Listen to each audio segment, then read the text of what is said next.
Hi. Do you want your dog to live to age 15, 20, maybe even longer? If yes, then you need to watch what I have to say. I promise you, if you give me 5, 10, 20 minutes of your time, I'm going to show you some killer information that will help you get your best friend to live longer, healthier, and a better life. So, if you don't believe me, just check out this 30-second preview and I'll prove it. This is the first paper from Dr. Kaeberlein. It talks about what happened when they gave rapamycin to dogs, aging dogs in particular. This is a second look at it, another angle. This is the second paper, the companion animals translational neuroscience paper. Basically talked about the dog aging project that Dr. Kaeberlein spearheading. This is the crown jewel, the gold standard of testing. It's called ITP, short for Interventions Testing Program. They've found 7, they're up to 9 now, molecules that really increase lifespan and longevity. Again, and then this is the PDF that I'm working off of. Just for my own benefit, I needed to organize everything just to keep my things straight in my head. And I also wanted to put in information as I found just to kind of help you out a little bit. So if you want this PDF, you just go to my website or shoot me an email or send me a text and I'll be more than happy to send it to you. I think this will be a really good resource for you to have if you want to go back and reference anything. So today's video is going to touch on item number 5, 7, and a little bit on the +1 trend and a little bit on number 6. So if this video is going to be talking about your dogs, because I have 2 purebred English bulldogs myself, and they're about to be 6 years old soon. They're 5.5. We've had them since they were about 8 weeks old, both from the same breeder, but they're getting a little bit up in age, and so I have noticed a change in them. They've just started slowing down. I remember there's a picture of me, I still remember to this day because it was taken around Thanksgiving time. So they had just turned 1, maybe 1.5, and they're both sitting in my lap. And I look at that photo and their coat is so soft, their eyes are so shiny. They just have a little bit of like zest to them. And I look at them now, they both turned 5.5. They're about to be 6 in spring. And so I just worry about their health. I've noticed them slowing down a little bit. They're not as quick to things as they used to be. So that does worry me a little bit. My wife and I, we do the basics that we're supposed to, right? So we take them to the highest rated veterinary clinic in the area. We feed them the best chow that we can. Do good hygiene, give them regular baths, take on walks, supplements, all that stuff. But, I don't think that's enough, because if it was, they wouldn't have been aging so fast. There wouldn't have been such a change from age 1 to age 5. So that kind of what got me interested in this question is that what can we do? Is there something more to the biology of aging that I could directly, mechanistically affect? Just kind of slow it down, maybe stop it.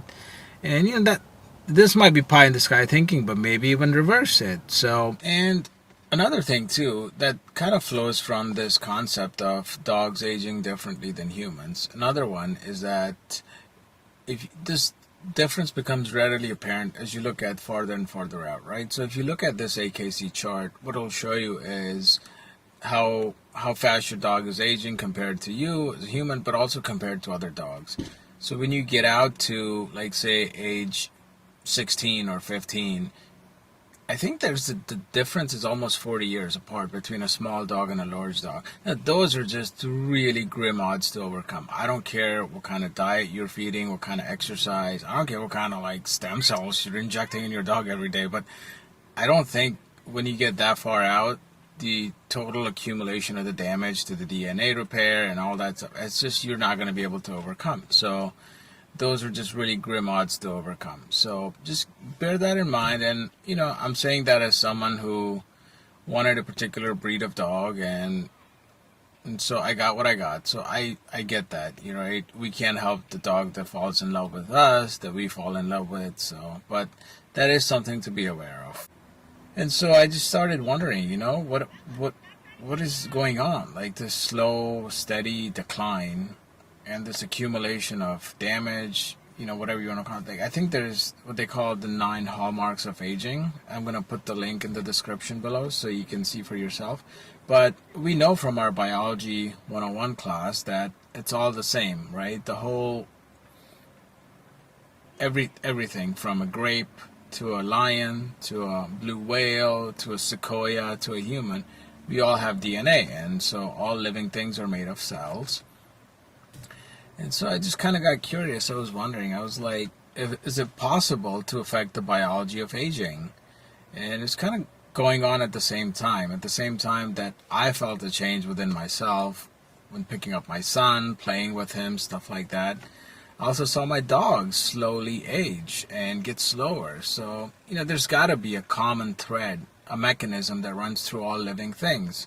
And so I was just thinking out loud, researching, stuff like that. I was watching this course on genetics, and the professor in his introductory lecture, I think it was either first or second lecture, he said something pretty profound, and they made a big impression on me. He said the whole edifice of biology, all of biology, we know that it rests on 3 big pillars. The first one being mechanism, that the same thing that animates inanimate objects, the same forces that act upon rocks and soil and electricity and magnetism, they're the same forces that act on biology, on cell. So the first one is mechanism.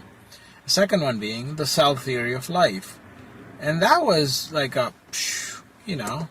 somebody who grew up in another country where the education system wasn't the greatest, and I came over here when I was 16, so I had to kind of teach everything to myself.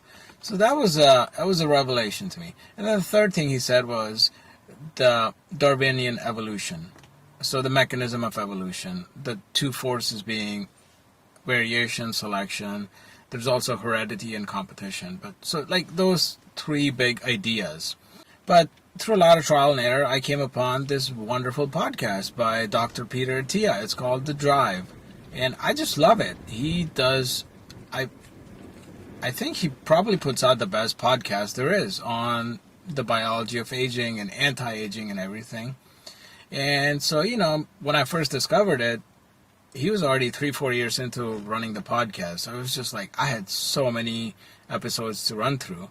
And so I was like, okay, what do I do, right? If you have a daunting, overwhelming challenge, what are you going to do? And so I went through the SQ3R method, and I was like, okay, let's get the 80-20 on this and get the best ones first. Okay, so naturally I picked stuff that interested me, but stuff that also sounded promising. And when I tell you that I found something promising, I felt really I still remember to this day, because it was like a peak experience for me. It was experts that I came across was Dr. Matt Kaeberlein. Now, when I tell you, there's a good way to sort out the wheat from the chaff. A really good mechanism for this is what's known as the H-index.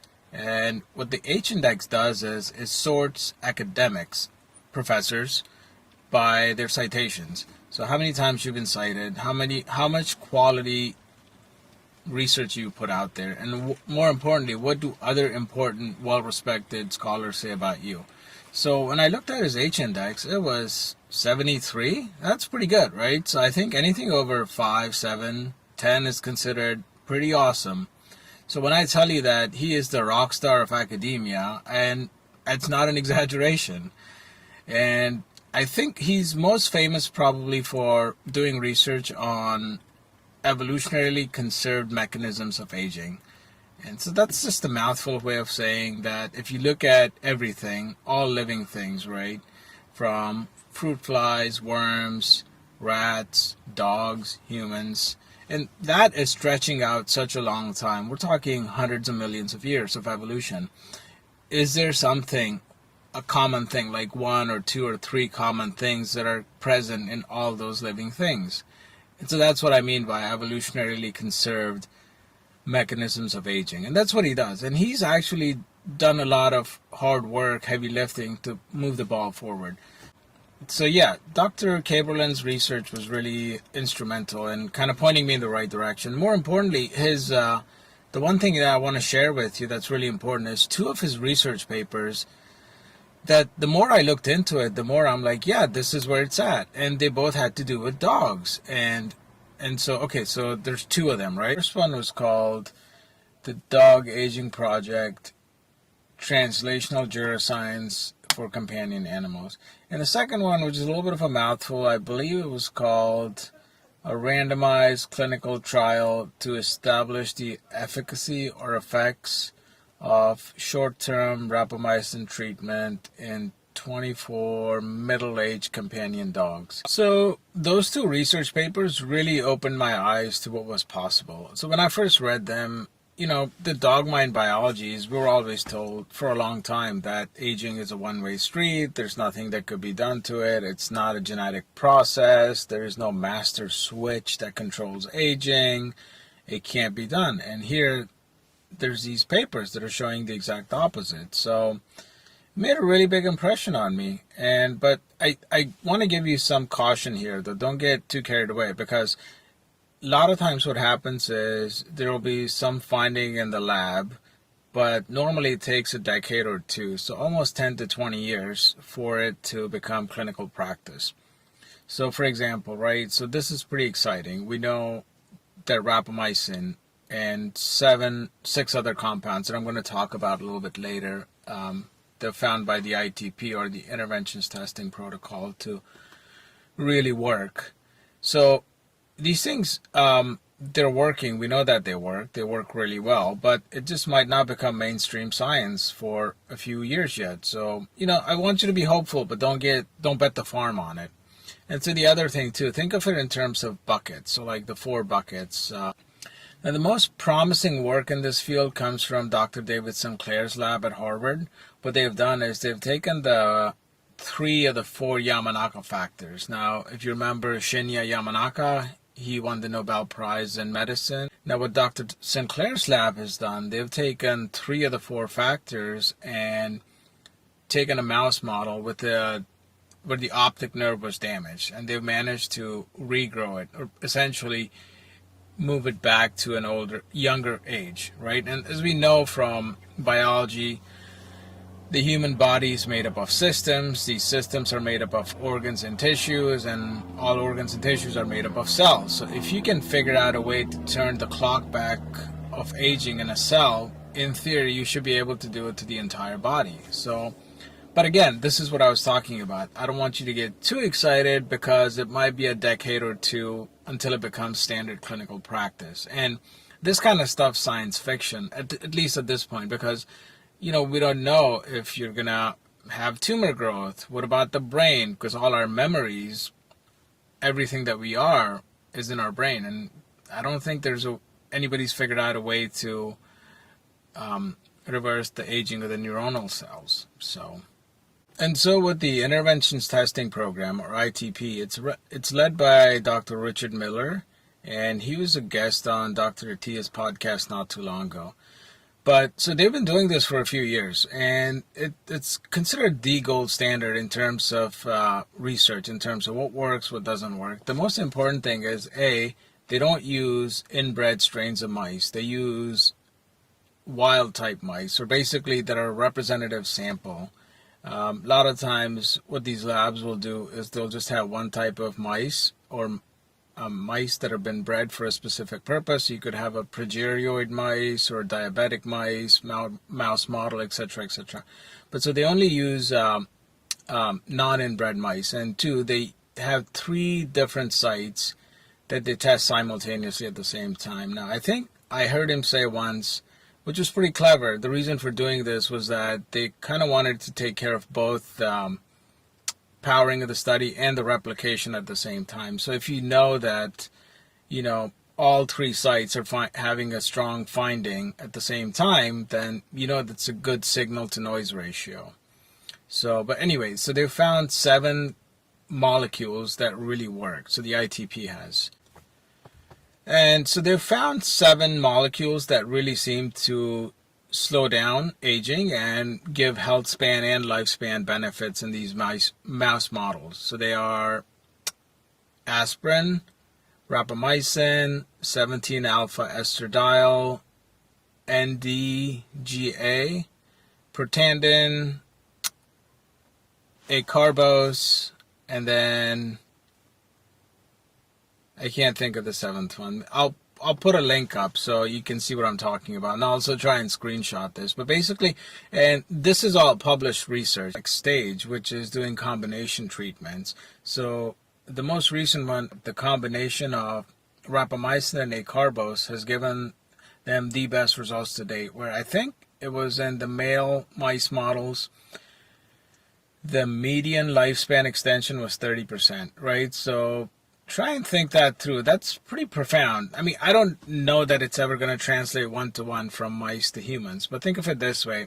Say if, I think the average lifespan, I don't know what the median is. I know the average life expectancy for males is 70-something. For females, it's almost 80.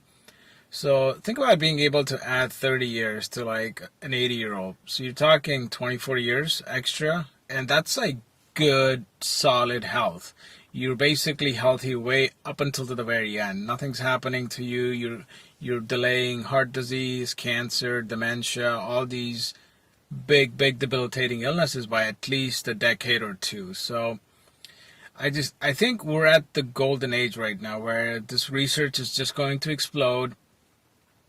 And one of the things that really gives me hope too is what Demis Hassabis of DeepMind fame has done. Remember when AlphaGo beat Lee Sedol, the reigning world champion at the game of Go, and it's a pretty good documentary made by HBO. I'll see if I can put a link up to that one. But yeah, so what AlphaGo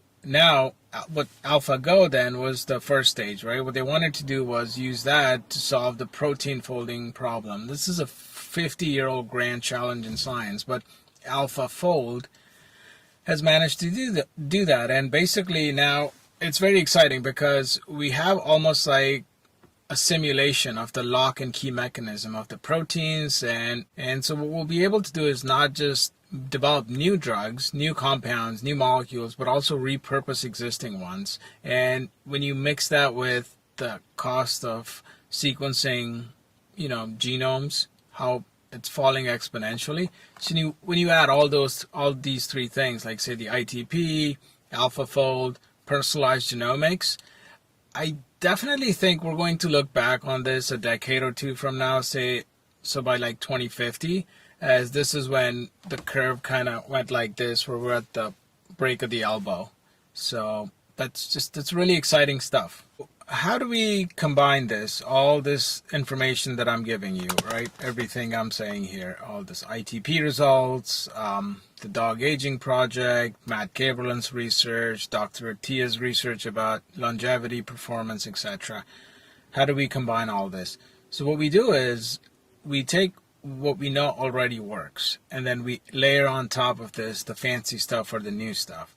So we know that calorie restriction, keeping a healthy weight, that's probably one of the best ways to stop accelerated aging. So it's not that keeping a healthy weight slows down aging. What it does is actually being obese speeds up aging. So we know that's one thing we don't want to do.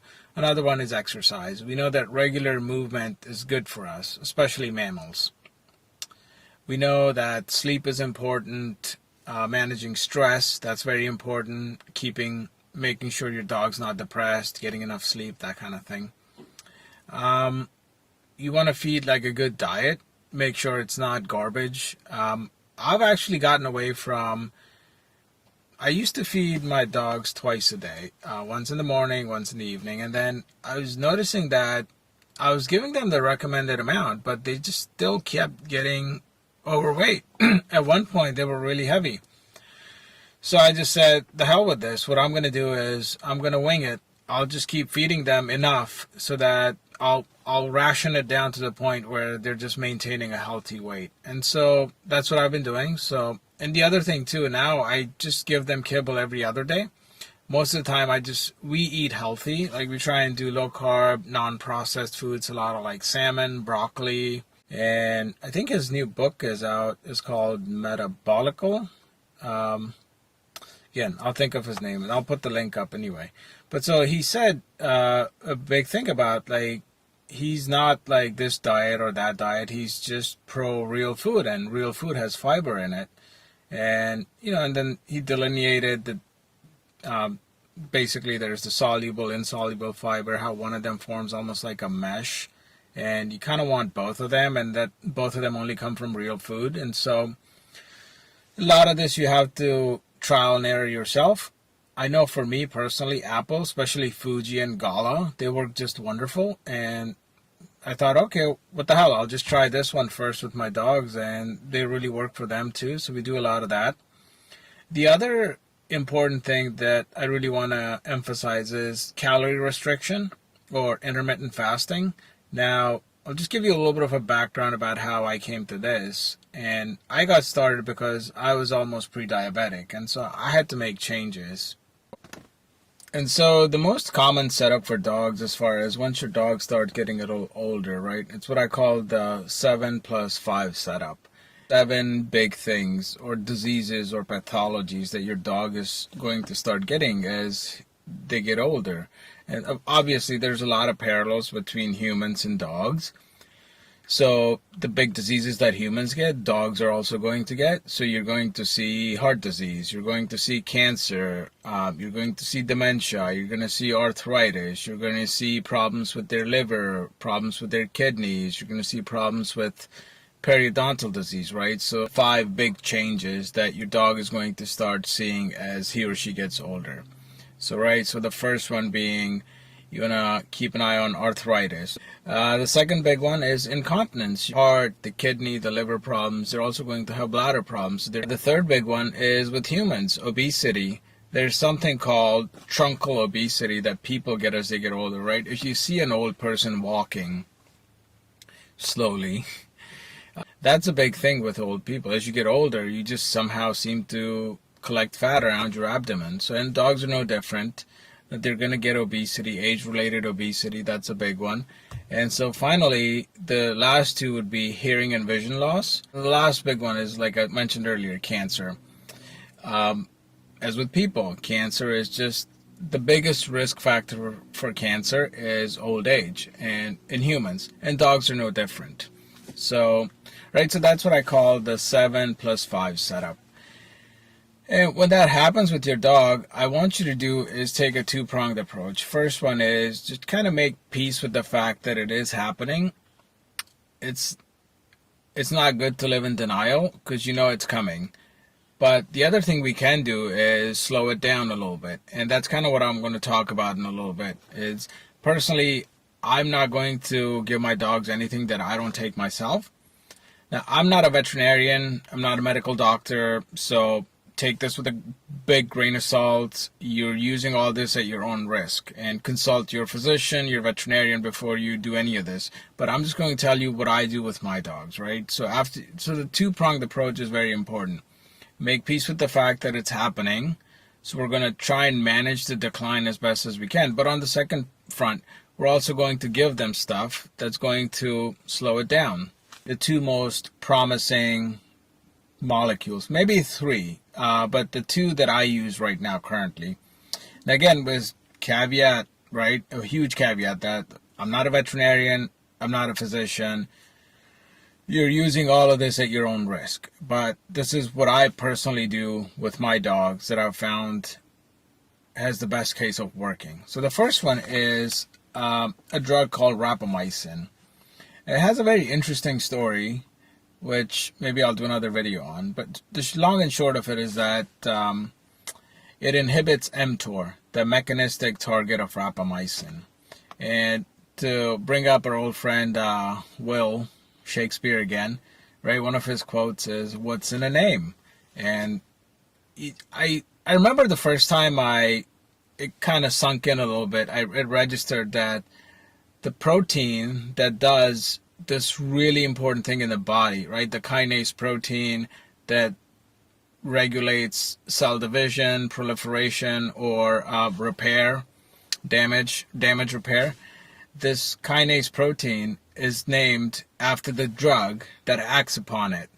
So, right, it's the name of the protein is mechanistic target of rapamycin. And what does rapamycin do? It acts on the protein that's called the mechanistic target of rapamycin. So this is and I'm paraphrasing Dr. Kaeberlein here, but he says that rapamycin is a very clean drug and metformin is a very dirty drug. And this has no value judgments to it. It just basically means that metformin does many things. It's not clean. It has different effects. And rapamycin does one thing. It's a very clean drug. It's like a lock and key mechanism. It acts on the protein, the mechanistic target of rapamycin. And so rapamycin I give to my dogs because it slows down mTOR, as we've established. And mTOR is very important for everything, a lot of very important processes in the cell. The most important ones being either to repair or to divide and grow. And so you have to keep in mind is that the mTOR is your friend early on in life. A lot of this stuff that we're able to kind of co-opt the process that evolution's put in place, and the technical name is antagonistic pleiotropy. What that means is, right, when you're growing, when you're coming up at your peak, it's also the stuff that's going to hurt you, come back to bite you in the ass when you're a little bit older. So basically that's the idea behind antagonistic pleiotropy. But basically what happens is mTOR is your friend, is your best friend when you're young and you have a lot of telomeres to give away, right? Those are like the analogy that gets used a lot is they're the little plastic aglets on the caps of shoelaces. So that's what telomeres are. Every time your cell divides, a little bit gets used up. And then when there's none left, then your cell kind of enters this zombie senescence cells type stage, and it does a lot of bad things in the body. So anyway, so what we want to do is if you use rapamycin, what it does, it slows down the function of mTOR. And what does mTOR is it regulates either, like I said, cell division, so growing, or repair. And when you slow down mTOR, what you're doing is you're telling the body, hey, I need to repair the cells. Every cell in the body needs to be repaired, and that's what it does. So that's the first one. The second one is metformin, and I'm just gonna. Metformin is very interesting because we talked about the interventions testing program earlier with Dr. Richard Miller. Now, they also tested a combination of rapamycin and metformin. What they found was that the combination worked just slightly better than rapamycin alone, but actually, so we know then it did no worse. And metformin is an interesting drug because it's very safe, it's cheaply available, it's used worldwide for diabetes, for glycemic control. Right now, there's a lot of buzz going around in the anti-aging community because he's working on something called the TAME trials. I believe they're supposed to go on for another 5-6 years, but basically the treatment group gets 1,500 milligrams of metformin every day. And what the TAME, I think, is short for targeting aging with metformin. We'll have the results in a few years, but until that happens, we know there's plenty of good mouse model data showing that the combination works really well. And actually, I'm going to put a link up. The best combination is rapamycin and acarbose, which the difference between metformin and acarbose is that acarbose, what it does is it delays the peak. So when you say if you eat pizza, right, and you take acarbose, if you don't take acarbose, you'll get a sugar spike that kind of looks like this. If you take acarbose, it's kind of like this. I'm on record to say that this gives us a very good idea of what the mechanism of aging is. So it doesn't matter what your average glucose is. As long as you can keep the peaks low, that's the most important thing. Or at least that's what acarbose results are showing, especially now that when they combine it with rapamycin and acarbose. Now, we talked about the 7 and 5 setup. This is kind of I'm trying to get at every major pathology that my girls are going to encounter in a few years. So, and I'm going to quote Dr. Neil Barzilai again. He has, I'll see if I can dig up in my notes, which exact episode he said this in. But now this was from London has a National Health Service. So I think there was a database crunching going on. And what they found was that people who took metformin people with diabetes who took metformin had a lower chance of getting cancer than people who were not diabetic but were not taking metformin.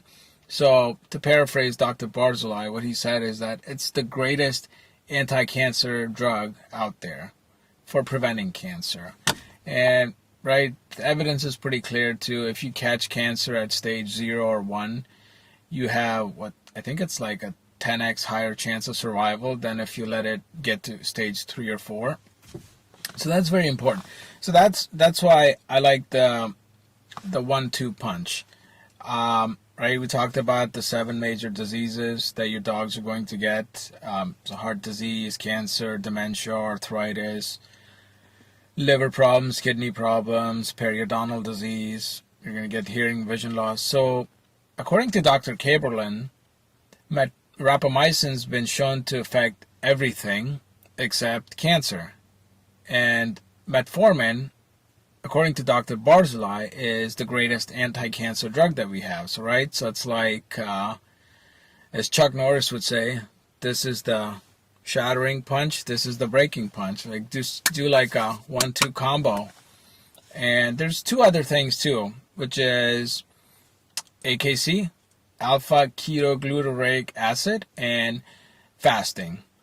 So that's also very important. So that's like the 4 big things: rapamycin, metformin, AKC, and fasting. Nothing all that special about AKC. It's just that I remember watching a presentation by Dr. Kaeberlein once, and he said that according to his analysis, what he did is he adjusted for, now these are mouse models, but he adjusted for the controls being a little different than the treatment group, etc., etc. And so when you did the adjusted analysis, what he found that there was basically 3 things that worked. There was rapamycin, calorie restriction, and AKC had a small effect. So that's why I put AKC in there. I noticed since I started taking it, some of my hair that were gray, they got dark again. So, you know, who knows at this point. And the other big thing is fasting. Dr. Attia talked about it on one of his podcasts, that there was a study done with rats, right before something traumatic or terrible is about to happen. It gives you the best chance of survival. So, right, we don't want to do it every day because then you get cachexia and wasting and all that stuff.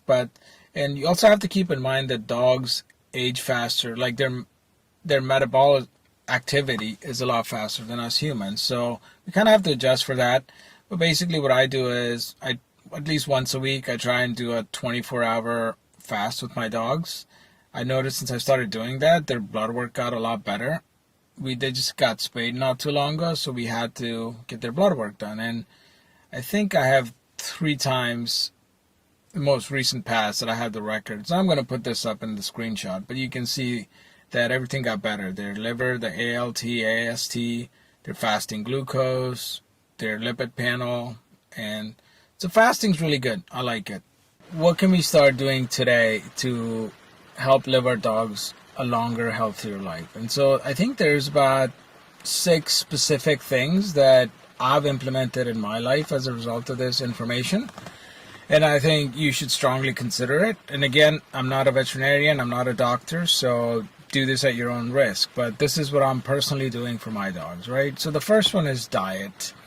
It's very important that you feed them good chow, good kibble, mix in a little bit of salmon oil. Another thing you could do is start eating good food yourself and just give them table scraps, because that's really does a lot of wonders for their GI system. And I know we started doing this ourselves. So a lot of salmon, a lot of broccoli, a lot of apples, that kind of stuff, and we just give it to them. We get a little bit extra and give it to our dogs. So Another thing I started doing is I cut back on the kibble, because any way you look at it, it's dog food. It's like processed animal byproducts and stuff like that. So I don't necessarily want to be feeding them that too much, right? So one thing I started doing was adding salmon oil. I'll put a link up in the description so you can see for yourself. And that just did amazing things for their coat, their skin. They stopped shedding as much. And I mean, when I run my hand through their coat, it's a lot smoother. I've noticed a big difference. The sclera, the whites of their eyes, they got a little brighter. So but anyway, yeah, so do that, get good chow, add some good salmon oil in there. But the second big thing is exercise. Now, I feel like I don't really have a moral high ground to speak on here, because I'm guilty of this. I have 2 lazy English bulldogs, and even when I try and take them on walks, it's kind of like I'm just like pulling them, you know. They don't want to, especially the older one, Irene, she does not want to go on walks. So, but I try and make sure they get at least some form of exercise. And the third big thing is sleep. You kind of want to make sure that they're getting good sleep. It's easier for me because my dogs, they have the short snout. They're what you'd call brachiocephalic. And, you know, when they snore, it's easy for me to hear. I hear them snoring. So that's kind of just a good way to keep an eye on their sleeping. One small trick or hack that I did that might work for you is I got rid of their dog beds just because they weren't having it. They didn't like them so much. What I did is I got them some good quality fleece blankets, and I doubled them. So I folded them in there to fit their crate. I doubled them, padded them, and I put them in their crate. And now that's their favorite place to hang out. So small things you can do to make their lives comfortable, that would be a big help. The other thing is number 4 would be stress and social. So just make sure like your dog's not depressed. Does your dog seem energetic, happy, at least for their particular temperament? So if you have a breed that's not super excitable, super energetic like I do, but you kind of you should have a good idea what their baseline's like, and then you can gauge if there's any deviation from that. So the big thing is make sure they're happy, they're not depressed, they're getting plenty of socialization, whether it's with other humans, other dogs, both. So that's important. Now numbers 5 and 6 are kind of the important ones, right? So number 5 is what I call calorie restriction, intermittent fasting, extended fasting, or just fasting in general. Basically just give them less calories than you think they might need, because this was a little bit counterintuitive for me, but I kind of realized that, hey, you know, I was feeding them too much because I was giving them the recommended amount based on the back of the chow, but they were still just, their weight was high. The veterinarian kept yelling at me. And so when I started backing off, even fasting them every other day, what happened is their blood work got just really good. I know this for a fact because we had our dog spayed not that long ago, and then they had to do the blood work. So we compared that to the baseline when their first one was done 3-4 years ago. And just night and day difference. And I'm going to try and screenshot that so you can see what a difference it made. And it made a difference in the important stuff. The liver, the kidneys, the triglycerides, the blood fat, all that stuff. So that's very important. So just keep that in mind, the number 5, which is calorie restriction / fasting.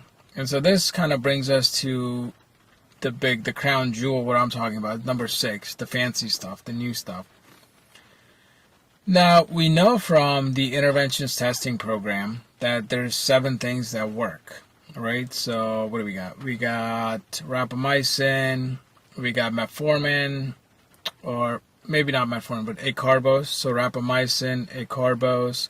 We got Protandim, we got glycine, we got NDGA. I believe it's called, I'm not going to try and pronounce it. So we got glycine, and then we have 17-alpha estradiol and aspirin. Now, so these are all the things you could try out personally, right? But there's 2 roadblocks that you're going to run into. The first one being that well, for me personally, which is that I'm just not going to give my dog something that I'm not going to take myself. I feel like that's a moral threshold. So they're not lab rats, they're not experimental subjects. So if it's good enough for me, and then I'll consider giving it to my dog. So there's that. And so personally, I have a prescription for rapamycin, for metformin. I'm working on getting one for acarbose, and I'm thinking about how to do 17-alpha estradiol. Now, 17-alpha estradiol works really well in males, but not in females. So since I have two girls, that's kind of like a moot point. So keep that in mind. But anyway, yeah, so you can kind of pick and choose. This is the menu of things. So what I've chosen to give my dogs is rapamycin and metformin. Maybe you can think about a little bit of salmon oil and AKC, which is what I do too, and mix that in with fasting and exercise and good sleep, good socialization. That should give you wonderful results. And so again, this kind of brings me to the other point, which is I want to do this as a test, a 15-year, 10-year test, that I want to prove to you guys watching this in real time that basically that my scientific hunch is correct. The hunch being that there's so much good evidence behind this that we know that it has a very high probability of working. And right, what I teach is one of the ways you want to get ahead in life is try and stack the odds in your favor from the beginning. So don't rely on dumb luck. Just get the odds in your favor first, and then just go about your business, and the success or the goal or whatever it is that you want to have happen will happen automatically. So right, just ask yourself, what is the outcome that I want, and what are the environment, circumstances that I can set up that will make such an outcome inevitable. So if you get serious about doing the 6 things that I told you, if you get serious about that, then do the first 5 you can just do on your own. You don't need anything for that. The 6th one, the fancy stuff. So how do you go about getting it? So you're going to need a prescription for rapamycin, for metformin, for acarbose, maybe for 17-alpha estradiol, stuff like that. So there's like 3 things. It would be the first one would be get a prescription from your veterinarian. Now, in doing this research, I found that the FDA allows for something called extra label use. Now, basically, it's just like the name says, it's extra label use. If your veterinarian feels like that this prescription is going to help your dog or your pet, they are allowed to write a script for a prescription for an off-label use. So basically for a purpose other than its intended use. So you could do that. Find a good veterinarian to help you. Now, if you have trouble finding one, I've put my phone number and my email in the description. I'm also going to try and put it up on the screen. So just call me or text me or email me. I'll put you in touch with somebody who can help you. There's also something what I call the backdoor strategy, which is you could get a prescription for yourself and, just get it for a little bit more than you need it for, and then give the extra stuff to your dogs. That's what I do. So I found it for myself personally. I know most people, when they take rapamycin, they'll either do 5 days, 7 days, or every 10 days. I found through trial and error that for myself, I really don't need to take it that frequently. But what it lets me do is then I can take a slightly higher dose because the autophagy in the brain, you need a little bit higher dose for rapamycin to affect autophagy in the brain. So it's something I'm trying out right now, which is okay, I won't take it every week or every 5 days, but I'll take a much higher dose because, my top priority is creativity, learning, life of the mind. It's very important to me. So you could do something like that. Metformin's a relatively easy drug to get a prescription for. Talk to your doctor about that, and you just kind of say if you're going to take 1,000 milligrams or 500 milligrams a day, you could just get a script for that much twice a day, and you give the rest to your dogs. That's one strategy. Same thing with acarbose or combination, rapamycin and acarbose. So if you want to figure out the exact dosage, it's breed specific, but it's also weight specific. Now, I know it's not the same 1-to-1 in humans as in dogs. So again, I can put you in touch with a good veterinarian. So just call me, text me, email me, and then we can make it happen. So my goal is to do an update every year. So either summer or fall 2023 will be the next update.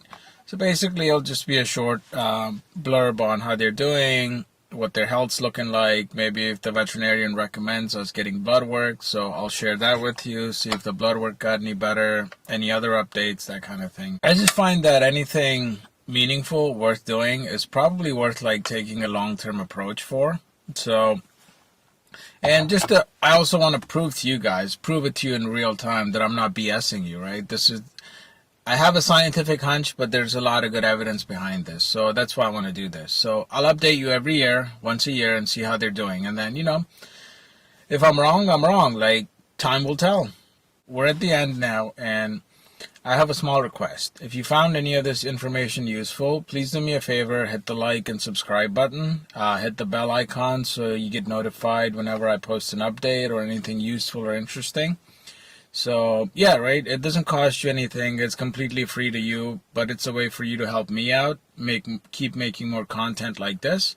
Because what that does is, anytime you hit the like, subscribe button, you post a comment, it lets the YouTube algorithm know that I'm doing something good, and it also helps other people like yourselves find information like this, because, it's a win-win for everybody. I know if you found this useful, I'm sure there's other people that will find it useful too. So, and finally, if you have any questions, comments, concerns, just put them in the comments below. I'll try and answer them. If you have any suggestions for me on what kind of videos do you want me to do, if you have any ideas, please let me know. I'd love to hear about it. And finally, if you have any questions or concerns about any of this, if you're looking for a veterinarian to write a prescription for you, if you have any questions or concerns about your dog breed, anything in particular, just shoot me an email, send me a call, call me, send me a text. The numbers, the information's in the description below. I'll also put it up on the screen. So, we can, it doesn't cost you anything. The call's completely free. I'm just looking to talk to people, create like a community with a shared purpose, maybe just help each other out. So I hope to hear from you soon, okay? So God bless and have a nice day. Take care.